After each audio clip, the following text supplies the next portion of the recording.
How's it going, YouTube's Undying out, bringing you another Throwback Thursday, and yes, you are seeing this correctly, I am one step closer. In fact, I am almost complete with all my grails that I've ever wanted. So obviously, well, I say obviously, if you're new to the channel, I started collecting back in 2018. I did collect as a child, and then as a teenager I thought, toys and things that make me happy are not cool, so I stopped doing it. And then in 2018 I decided, no, I actually want to start collecting again. And for that reason, I missed out on quite a lot of figures that I wanted. But over the years, I've managed to get them all, including S.H Figuarts Episode 3 Anakin and Obi-Wan, the Amazing Spider-Man 1 suit from Mafex, the Figma Leonidas, and then today, as you can see, the S.H Figuarts Phantom Menace Qui-Gon Jinn. So, getting onto the figure, I think the likeness to Liam Neeson is very good. I've seen photos of this and thought actually it doesn't look that good, but in person it actually looks a lot better. I mean, of course a custom head sculpt would probably look a lot better, and maybe I'll do that in the future, but I really like how this looks. I don't mind the goldenish hair that S.H Figuarts like to do quite a lot.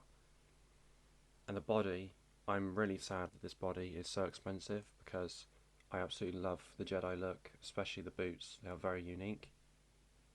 But the tunic is very just your standard Jedi.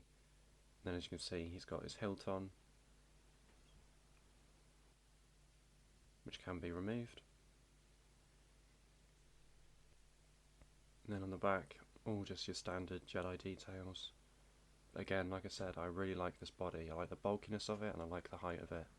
So it's unfortunate that I can't do many Jedi customs with this because it's like people want £200 for this figure, and I mean, I know it is a cool figure, but you are taking a piss with a £200 price tag.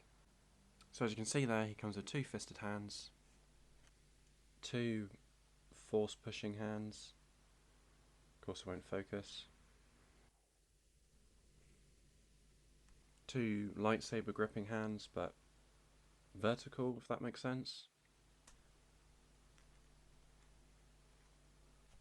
and then two lightsaber gripping hands with a angle to it for more pointing poses and riposte? No, I can't really call it. No, it's gone from my head. This word. And then two Jedi mind trick or relaxed hands. I imagine it's supposed to be more used for Jedi mind tricks, because of course he does use that in the Phantom Menace on Watto. And then here is his lightsaber. I've always liked the design of Qui-Gon's. It's very, I don't know how to word it, it's basic, but I like the colour scheme. And then I like the green lightsaber. And then lastly, he comes with an extra faceplate. And then here is the extra face he comes with. As you can see, it's a very interesting expression. It's when he gets stabbed by Maul.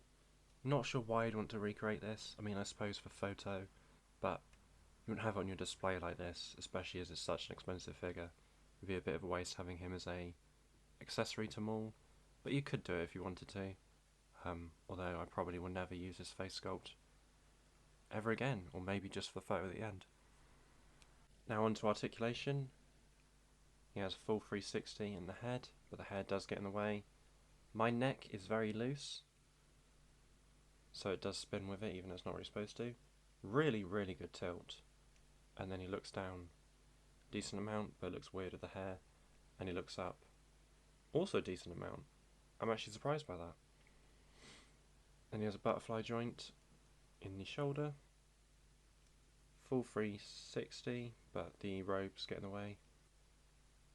And then out that far, down all the way to his arms, his side, bicep swivel, single jointed elbow, just like almost every single Jedi, and then ball hinge wrist, crunches in that far, crunches back, decent amount, not much tilt, although seems to be getting more tilt that way than the other way, and then decent torso pivot, not pivot, sorry, rivet, rotation, Jesus Christ I can't speak, then drop down hinge, so he kicks out that far, kicks back that far, can't do the splits because of the robes, single jointed knee, and then ball jointed foot, toe, no it is foot, and then toe hinge, which mine is stuck.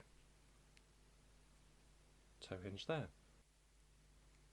On to size comparisons, here he is with the S.H Figuarts, the Phantom Menace Maul, and I forgot how much this figure annoys me just by the fact his arms don't sit at his side, and it's funny to see how tiny he is compared to the other figures. And the S.H Figuarts, the Phantom Menace Obi-Wan. And just because I have him nearby, here he is the S.H Figuarts Mace Windu as well, and I suppose if you gave him a blue lightsaber you could easily use him as the Phantom Menace Mace Windu, and I do think these have good height together. I really like how these two look, but if you wanted to give a bit of extra height to Qui-Gon the Master, you just extend the legs, then make sure they don't drop down when you put them on the floor. And now he's got even more height on Obi-Wan. Just had to check that he doesn't have his hinges drop down as well, but he doesn't. So this is the tallest you can get these two, and I think it looks really good.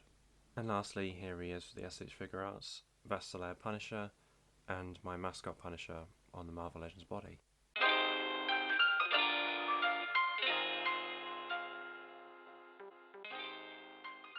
I hope you enjoyed today's Throwback Thursday.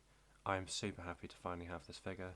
I really need to sort out my display now and basically convert them all to S.H Figuarts, because for the longest time they've been Black Series and they've basically been placeholders until I found all the Jedis. So I hope you enjoyed this video. Please hit the like button if you did and dislike if you didn't. Enjoy the photos at the end, and I'll catch you in the next one. Peace.